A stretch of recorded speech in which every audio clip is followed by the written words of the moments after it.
क्या हाल है आप सबका। उम्मीद ही आप सब ठीक होंगे।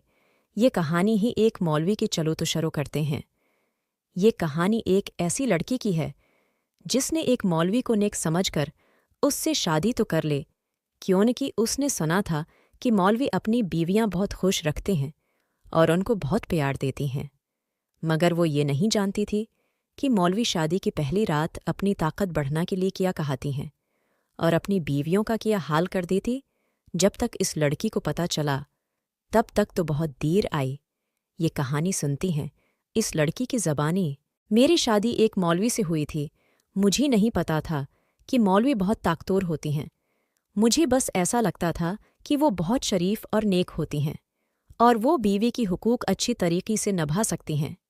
हालांकि कई बार मैंने मौलवियों की बारी में गलत बातें भी सुनी थी, पर मुझे ऐसी लगता था जैसे दीन को बदनाम करने के लिए ऐसा किया जा रहा है, बल्कि हकीकत उसकी बरअक्स है।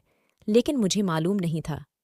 मेरी सारी उम्मीदें, मेरी ख्वाहिशें, मेरे ख्वाब नाकाम हसरतें बनकर रह जाएंगे। जैसा मैंने अपनी होने वाली शौहर की बारी में सोचा था वो वैसा नहीं निकला, और ये बात मुझे उतनी तकलीफ़ में मुब्तला कर रही थी कि मेरी तकलीफ़ मेरे चेहरे पर भी यहाँ थी, और कुछ उसका वहशी रूप जो रात को मैंने बर्दाश्त किया था उसने मुझे आधा कर दिया था। अब रात होती है, मैं खौफ से थर थर कांपने लग जाती थी।